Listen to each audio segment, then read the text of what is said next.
It's Newsday, and today we've got news from Moondrop, from Yamaha and Grado, as well as a whole bunch more. So let's get into it.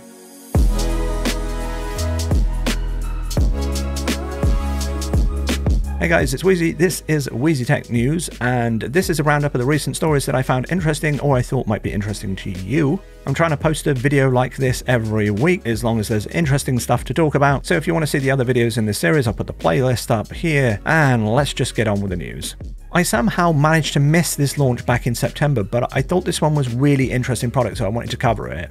So Topping released the new entry-level DAC amp combo, the DX1. This cute little unit features a USB DAC powered by an AK4493S chip from AKM. Needs no drivers, but does have ASIO support on Windows with a custom driver. Also, the DX1 is entirely bus powered, so it doesn't need any separate power supply, and it's small enough to carry around with a laptop, so this could make a good combo to use for portable use. On the back, you have two RCA outs to provide a line output from the DAC to any other device, a high and low gain selector, which really should have been on the front, and a USB-B connector. Up front, we have a 6.35mm jack and a 3.5mm jack, so you can connect to either types without needing any kind of adapters. The power output is obviously relatively low, but it does have a little bit more juice than the FiiO E10K and should provide a decent amount of headroom on most mid-sensitivity headphones. So you're looking at a max power output of 280mW at 32 ohms or 51mW at 300 ohms. That's enough to get something like a 32 ohm DT770 north of 120 dB,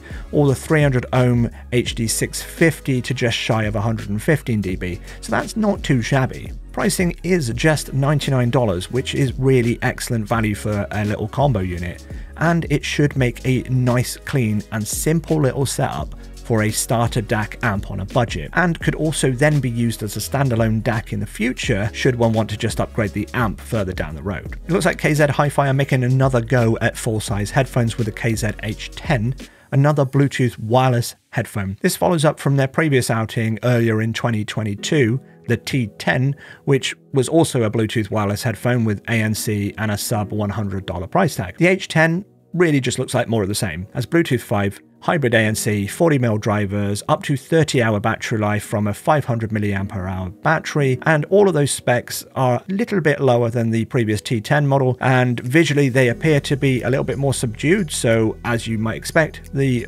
price tag is also a little bit less than the T10 at just $82. Nothing else to say about this really. There's a lot of other companies out there making this type of headphone for this type of price, and Anker Soundcore is one that comes to mind, and really this is such a competitive market that I don't see this headphone really finding its place. The OnePlus Buds Pro 2 TWS earphones design and specs have leaked. This one is following up on last year's Buds Pro, which launched back in October 2021. Motorcycle again. It's just non-stop today. Motorcycles and ambulances. I don't know what's going on. I hope that's not correlated.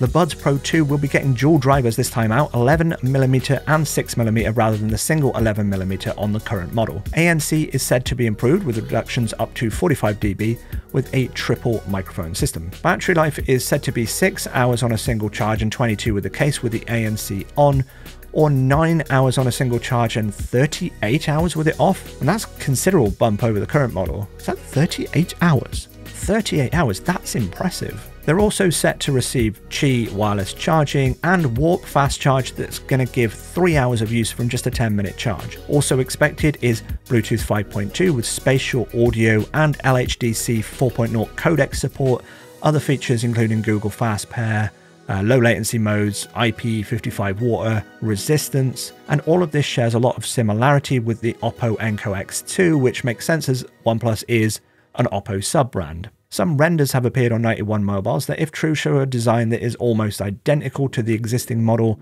but with the addition of a Dynaudio logo that suggests that it's had input from the Danish brand. No indication of pricing at this point, but we should expect something official soon.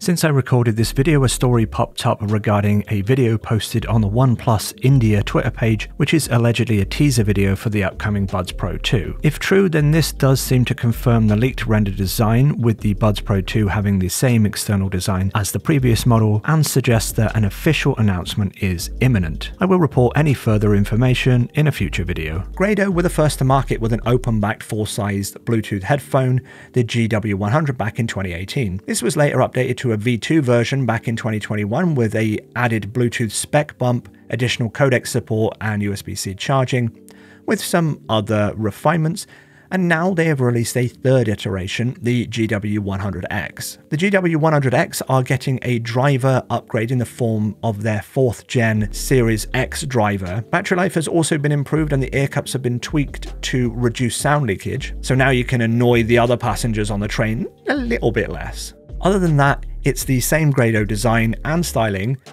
but wireless. And if a Bluetooth wireless open-back headphone is your bag, then these will set you back $275 or £249. Moondrop have been super busy of late with a stream of new announcements, so let's go through a few of those now. First up, the Void is back. After a rocky launch that saw it unlaunch due to poor first impressions from users and reviewers, Moondrop took the initiative to halt sales of the Void to make some tweaks and to improve the design in response to the feedback. Now the Void is back and relaunched. Moondrop haven't said much on their public channels regarding what has actually changed since the original launch. However, from first impressions seen online, it seems like they've improved the packaging to make it sturdier and protect the headphones more in transit, and corrected the unfortunate typo on the box. The headband seems to have been changed, presumably to address the issue of the lack of flexibility as documented by Clinical in his review of the original. In the process, it has lost its soft touch texture and gained some little rubber dampers which have been added to the ear cup yokes to stop them clacking so much. Apart from this, nothing else seems to have changed. Void is Moondrop's first entry into full-size headphones and thus takes its place as their flagship dynamic driver headphone. And since Void's original launch, Moondrop also announced the Venus, which is their new, more high-end planar magnetic driver headphone with aluminium chassis, and so Moondrop now have 2 full-size headphones in their lineup. The Void has a mostly plastic construction with a design that seems inspired by Sennheiser's HD600 series. It almost looks like the love child of a Sennheiser HD600 and a Skull Candy Crusher. You're not going to get that out of your head now, are you? They feature 50mm dynamic drivers with a metal dome diaphragm, 64 ohm impedance and 110 dB VRMS sensitivity, deep oval earpads with perforated pleather coating, pleather headband padding with pressure relief gap in the middle, a lot like the Sennheiser HD6XX, and quite fittingly, with my earlier observation, the Skull Candy Crusher as well.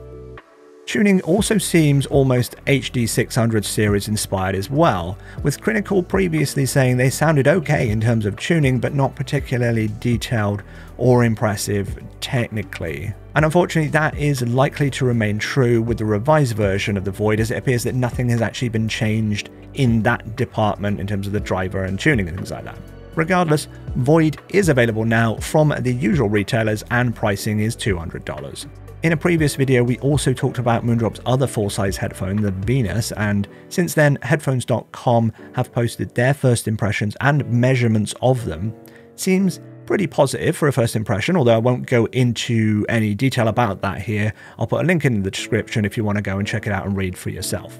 Sometime back, last year I think it was, Moondrop released their super budget Quarks, which was a fixed wired pair of earphones with a sub $20 price tag. Opinions of them at the time were mostly positive and most flaws forgiven considering the price point, and they seemed like the ideal cheap pair of earphones that you can just carry around with you to use on a daily commute and whatnot. They must have been popular enough that Moondrop have updated the Quarks now with a new USB-C version. The Quarks DSP retain the fixed cable and add a USB DAC, which considering the ideal use case that I mentioned a moment ago makes a lot of sense.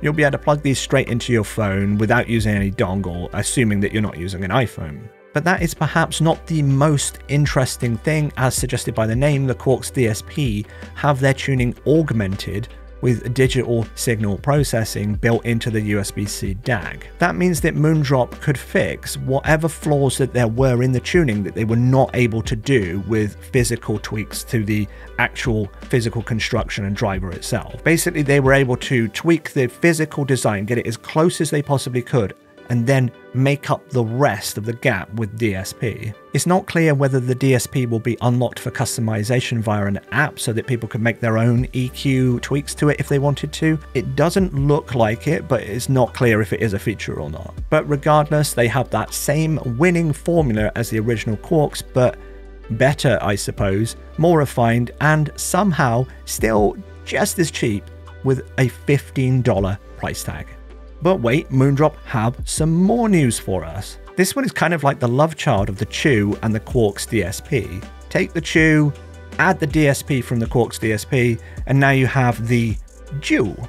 Although I'm not sure why they aren't following the previously established naming scheme here by calling it the Chew DSP. Perhaps they intend for this one to be tuned differently to the Chew and stand as its own separate product. But in terms of physical design, it is otherwise the same as the Chew, including the fixed non-removable cable, which seems controversial to some people, but come on, they're trying to make this as cheap as possible.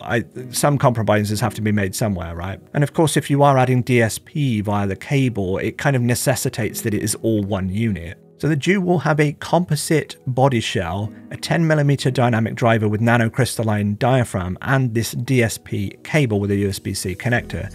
There's no other information on this as of yet, so I'll add anything new in an upcoming video. But actually, all of this has got me thinking, perhaps Moondrop could produce a DSP cable and app combination that could hold DSP information for their entire range of earphones, so that you could then buy the cable and use the app to flash the DSP with a profile for whatever earphone model it is that you have it connected to. Seems like a good idea to me. What do you think? Leave that down in the comments.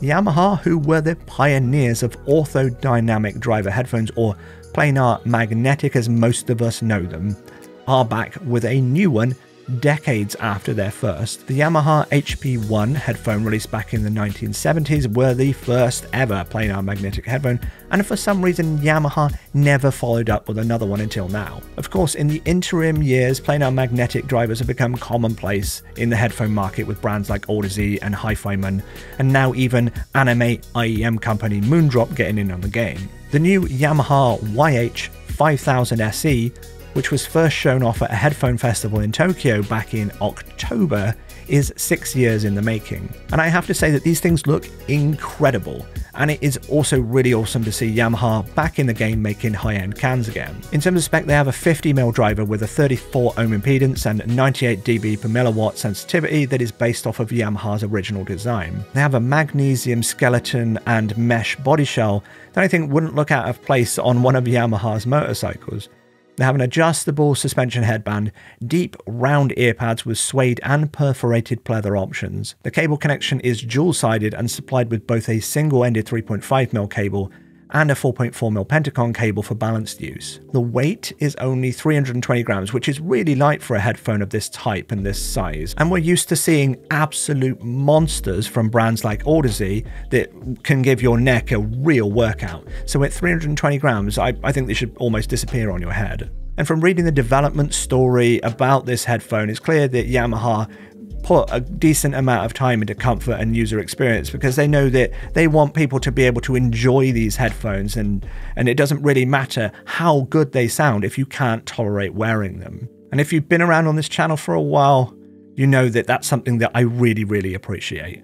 And should you want the privilege of wearing and listening to these headphones, that's going to set you back $5,000. So if you'll just excuse me, I need to go and sell one of my kidneys.